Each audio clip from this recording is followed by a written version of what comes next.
Hello my YouTube family. So I am entering a fat loss phase and I want to take you guys along with me on my journey and share more of my training, which you could see here on my YouTube channel, and also share some insights of how I approach my nutrition, which is very important when it comes to the success of your fat loss, as well as, more importantly, where I don't really think a lot of people talk about this, is your mindset. Your mindset actually plays a big part in your fat loss goals. Yes, training is important, nutrition is important, but also how you approach it mentally is something that can make a huge difference to your rate of success. And by me sharing this journey with you is in hope to give you some tips and advice to approach your fat loss in a holistic way.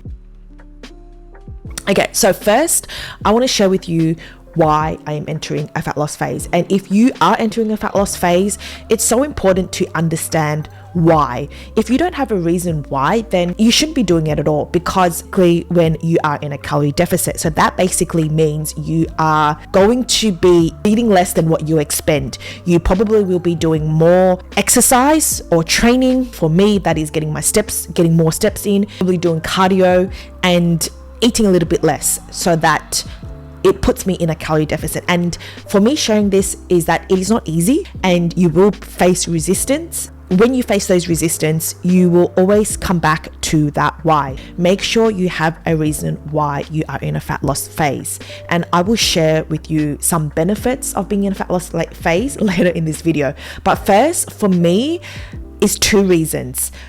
I have been in many fat loss phases in my years of being in the fitness space and training. Those times that I was in a fat loss phase, it was either competing for a bodybuilding show, and I'm not here to advocate for that, working towards a photo shoot or a special event like a wedding or my birthday or whatever it is. And a lot of people have those as motivating tools to get them keep accountable, and there's nothing wrong with wanting to do that. Absolutely nothing wrong. And if it helps you get to your fat loss goals, then by all means use that.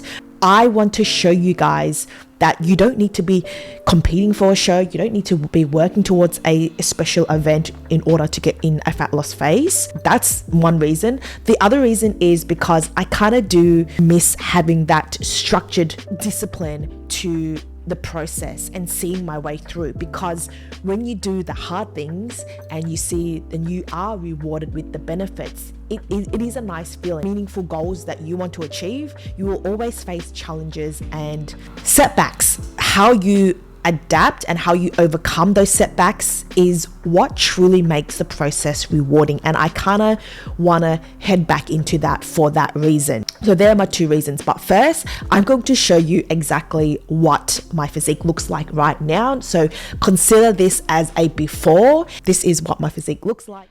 All right, this is how my physique looks like being relaxed. I am currently sitting at 70 kilos here, which is 154 pounds. Generally, when I take progress photos, I take them quite relaxed without flexing. So if you do take progress photos, then it's good to just be in the exact same lighting, the exact same position, so that there's consistency and you can see changes each time you take your progress photos. What if I had never let you go? Standing here, I need to let you know that I need you tonight. You should know that I miss you.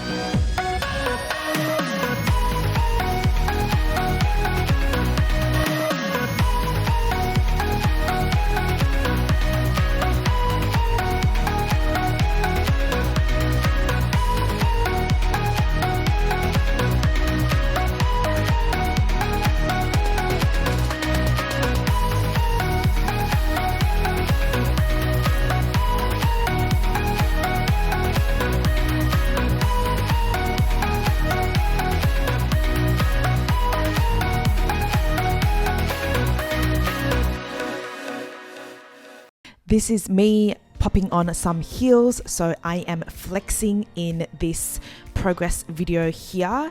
I am not preparing for a bodybuilding competition, but I genuinely do like to pop on some heels and do a little bit of posing. So just having a little bit of fun here.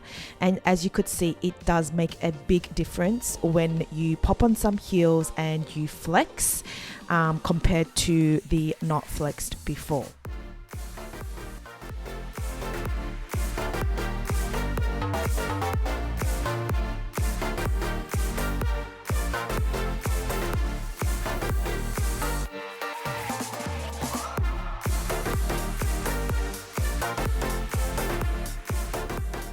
My current physique, I am sort of on the upper end range of my body weight. I also wanted to preface this by saying I am not entering this fat loss phase because I am not loving my body. I have come to a place where I am at peace with my mind and my body. I have had very bad body image issues in the past. I did fitness competition. The first fitness competition that I ever did, I developed very poor body image because I just wanted to be lean and skinny all the time.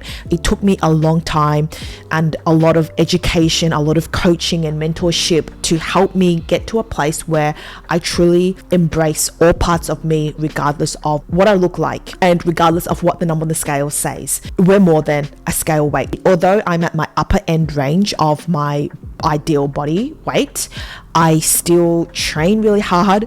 I still keep active. I aim for 10k steps every single day, and it's not just because I want to burn calories. It really is getting my body moving. I know that when I get my body moving, I feel better. So I get my steps in just for that mental clarity. I've always continued to nourish my mind and my body so that I can have the energy to show up for myself, for my clients, and for my community. I take a lot of value in taking care of my mind and my body. They are still the habits that I adopt. I love my body as it is now. For me to enter this fat loss phase, it really is about committing to a process, and I'm really excited to see how my body unfolds over the next, I don't know. So that's what I was going to share with you guys next, is what is the goal of this fat loss phase. I don't have a specific time frame that I want to work toward. The weight wise, I want to drop at least 5 kilos, and I think that's quite reasonable. I know I could definitely drop more than 5 kilos to get to a very lean physique. When I did my last fitness competition, I was actually 56. I got down to 57 kilos, I think, and right now I'm 70 kilos, as you saw in the progress photo. So that is almost 15 kilos heavier than my really lean physique. And I know that I've put on muscle. I think, at least I hope to think that I've put on muscle since my competing days, because I've continuously trained, been weight training, and I have been in a build phase. There's no specific time frame. I want to do it as sustainably as possible. I don't want to do anything drastic, and hopefully have a fat loss rate of 0.3 to 0.5 grams, so that's half a kilo per week to be dropping. And if I don't drop 0.3 to half a kilo per week, then that is so fine. I will readjust. I will always get back on track and see what I could do, whether that is increasing with more steps or lowering your food. But most cases in a fat loss phase, I would always aim to either get more steps in, add in extra cardio, or just keeping my body active to expend energy rather than dropping the food down. But that will eventually happen. Now, I want to share with you the benefits entering a fat loss phase. Firstly, there is nothing wrong about wanting to get leaner. And I think that, maybe my messages in the past has come across as you can't always be chasing lean bodies. Yes, I agree that you can't always be chasing lean bodies, but it depends. Like, what is the context behind it? Are you talking lean where you're doing a fitness competition, which I was doing previously, and as I mentioned, I do not advocate for getting to that extreme, which I'll mention in the next point later in this video. But getting to a certain level of leanness, that is sustainable or maintainable for a period of time, where you still are able to have the energy to train, have the energy to just function in your daily life. Most cases, women feel a lot more confident when they are leaner. A woman, or if a client came to me and said she wanted to drop body fat because she wanted to look good naked within reason for herself, that makes her feel confident, then I will be like, well, yeah, if you're doing it for yourself and if it makes you feel good and you're not doing it for anyone else, then by all means go for it towards yourself and feel confident and feel good. And the approach that I'm taking her through is a holistic one. And second of all is, if your goal is to build muscle, which is my case, if your goal is to build muscle, the leaner you are, the more insulin sensitive you become. So that basically means that you become more receptive to insulin. When you enter a fat loss phase, and obviously the leaner you get, and when you come out of a fat loss phase and start bringing your calories back up, that will put your body in a better position to absorb the insulin, obviously, because you're going to be increasing your calories over time. And that is the best time to put on muscle, provided that you are strength training and applying progressive overload to your training session. During a fat loss phase, to become more insulin sensitive, so that puts your body in a better position to build muscle down the track. When it comes to training or building your physique, it really is about the long game, and every single phase, regardless of it being a building phase or a fat loss phase, it all serves a purpose for future phases. And there's a lot of women that constantly chase fat loss. Like, that's not healthy. But if your body moves through phases, then that is totally normal and that is totally okay. I've certainly experienced this, where you will go too far when it comes to a fat loss phase. And what I mean by that is to go on the other extreme, which is to push your fat loss phase longer than necessary. And when you keep pushing and you keep dropping body fat, there will be consequences. There is a threshold. That is why it is so normal for women's bodies to fluctuate. You could be in a building phase, you could be in a fat loss phase, or you could maintain for a period of time. And I've certainly have gone through all of those phases. If you push your fat loss too far, because once you get to a level of leanness, I could guarantee you, this is from my experience, that you just want to keep dropping more body fat. Even though you are so lean, you just want to keep dropping body fat. You just want to keep going. Like, it's just this mindset thing that you have, because you've come this far, you've put in all your hard work and effort. It could get to that point where we could become a little bit obsessive. We want to maintain and we want to keep pushing. It's just being mindful that when you go to that extreme, there are consequences. For example, you will lose your period, which I have from extreme dieting, and it is not healthy if you don't have a period. You will constantly get tired, are deficient in nutrients, because obviously you have to put your calories low and you're just not getting enough fiber, enough nutrients from your meals to support your physiological functions. You'll constantly get tired. It will disrupt your sleep. You get to that extreme of fat loss, then yeah, you will suffer those consequences, and it is not healthy. I could tell you from my experience, when I was in that phase, I was miserable. Like, my body looked amazing because you literally saw all the muscles popping. It can get to that stage where you're just miserable because you're not eating a lot of food and it's not fun at all. I'm not advocating for that extreme, but that's just something to keep in mind coming into this fat loss phase as a holistic and manageable approach. But anyway, I want to share with you a glute and hamstring workout that I did this week. So here it is. All right, the first exercise that I'm doing, I am starting off with the hip thrust.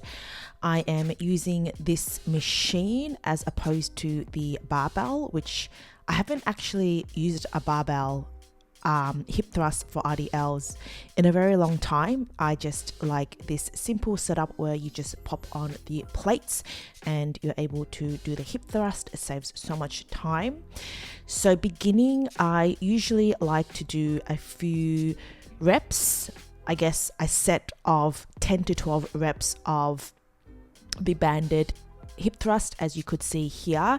This just helps activate the glutes. So the band is around there to push the knees out and get the glutes switched on before I hip thrust the heavy load. So with this load that I have.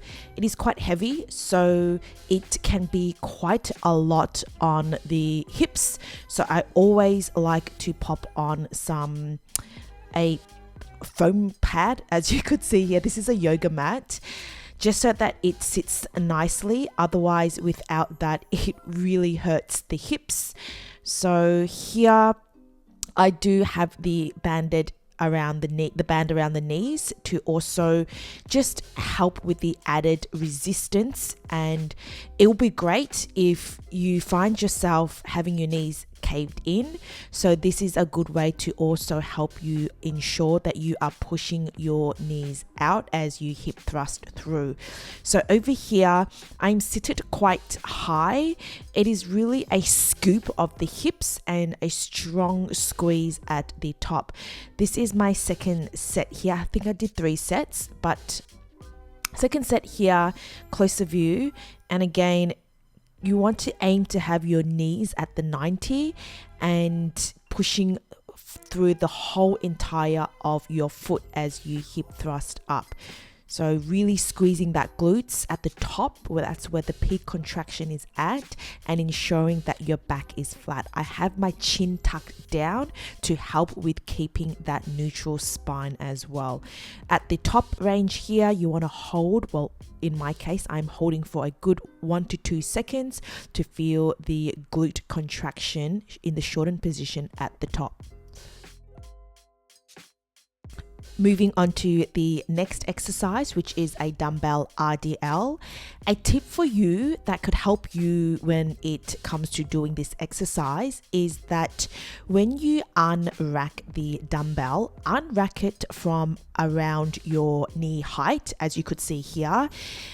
I have the dumbbells on top of the dumbbell rack, as you could see. You could also situate it on a bench where it is around knee height. This way you save the energy from lifting it off the floor into the actual lift itself. It does definitely make a huge difference, especially if you are going heavier. So any kind of heavy dumbbell work, aim to lift it off knee height area to save your energy for the actual lift itself. And again, I am using wrist straps to aid in my grip strength, and just a couple steps back so that you don't have to walk all the way back. I know I am in the way, but this was a quiet session and there weren't many people, so just also be mindful of other people's space as well. I try to go to the corner of the gym to avoid other people and make sure that, I'm not in the way. So with this exercise, the aim is to keep the dumbbells as close to your body as you hip hinge back. Soft at the knees to feel it in your hamstrings and glutes. And again, when you rack it back, you don't have to just drop it on the floor, which I'm sure most gyms don't like it when you drop them on the floor. Again, this is a second set. I believe that I did 3 sets here. Again, taking my time. It always takes such a long time when I put the wrist straps on. Again, the wrist straps are there to aid in grip strength. I would definitely not be able to lift a heavy load or RDL a heavy load without the wrist straps. And again, making sure it's just above around knee area so that it's easier for me to save that energy. As you could see, I'm not deadlifting it off the floor. And again, couple steps back, being mindful of other people. So pushing your hips back and keeping that core engaged. And another good tip to help you is to keep your neck in line with your spine rather than looking up. This way it would help you just create that neutral spine from head all the way to when you hip hinge out, and push through your heels as your hips drive through. Moving on to the seated leg curl, which is one of my favorite. So in this exercise, you are actually flexing at the knee joint. So earlier, the previous exercise, which was the dumbbell RDL, that is a hip hinge movement where you're hinging at the hips. Whereas this one, your hips are fixed. And as you could see, I'm leaning a little bit forward to put my hamstrings in its most lengthened position, because as I lean forward and as the knees extend, so that means when it's at the top, it just stretches the hamstrings more, in my opinion. So having that lean forward, I'm able to hit my hamstrings a bit better. Give this a go, see if you find a difference. There's no right or wrong, but this is just what works for me and where I feel it the most. And I think that's important to know, that there's no right or wrong. It's just where you feel your hamstrings are targeted most optimally. So again, you are flexing at the knee where the hamstrings are in its most shortened position. And it is such a great exercise because you're in a fixed position and your hamstrings get a real workout. But make sure that your hips never leave the bench for this one. And try not to go, which I'm not going too heavy here, because we want to execute the exercise optimally and actually feeling your hamstring muscles as you perform the exercise. The next exercise is the lying leg curl. So a tip here is to make sure that your hips are locked the entire set, because as you could see, there is a little bit of a break of the pad, but you want to make sure that your hips stay locked in. So squeezing your glutes down, especially on the way up, because with this exercise, the most common thing that I see people make is that when the pad or the weight comes down, their hips tend to shoot up.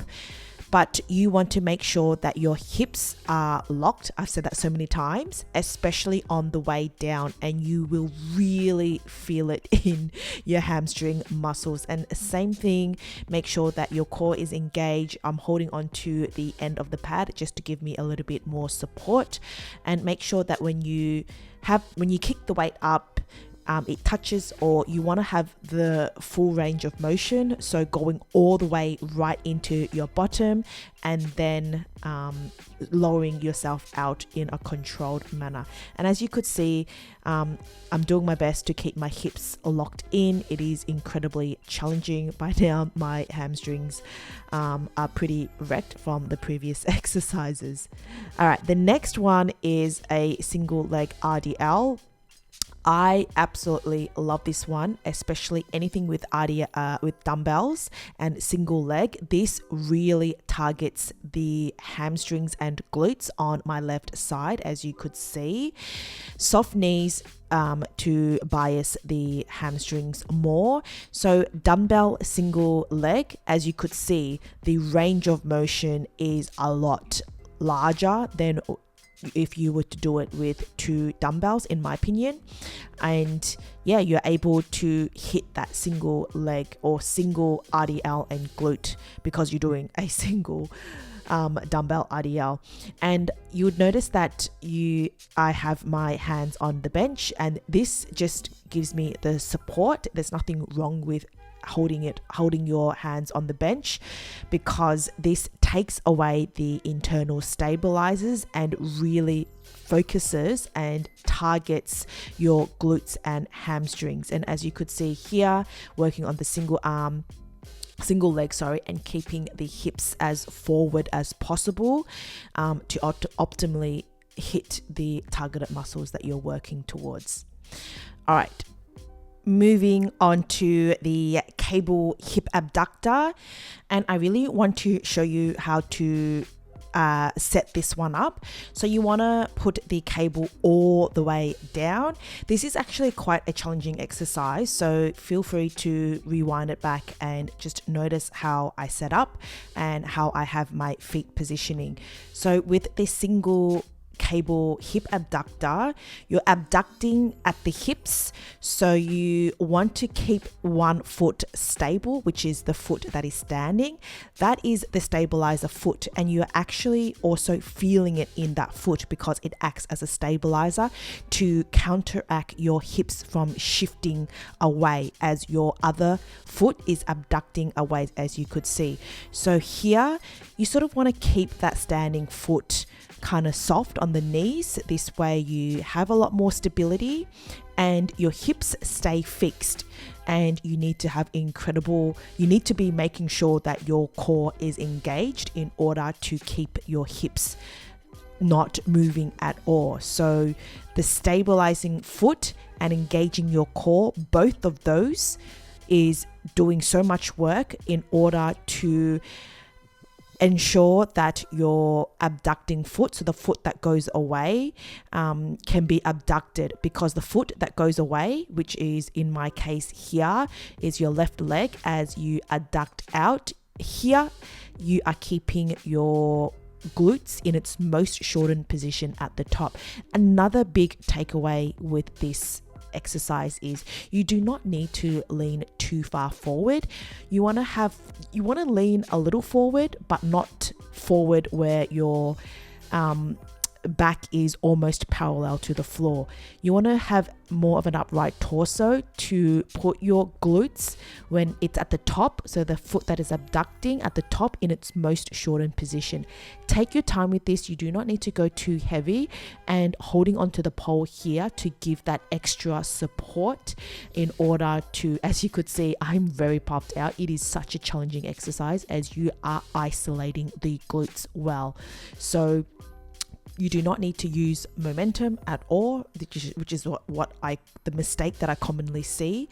Go lighter in weight and take your time.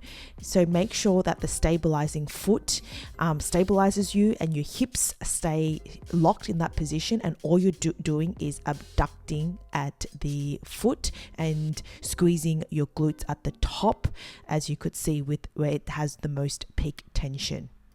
I hope that you enjoyed the training video, and please don't forget to subscribe if you want to follow along with my fat loss journey, where I will share with you more tips to help you approach fat loss in a more sustainable way. And if you do have any questions around fat loss phases or the training that you've just seen, please do let me know in the comments section below.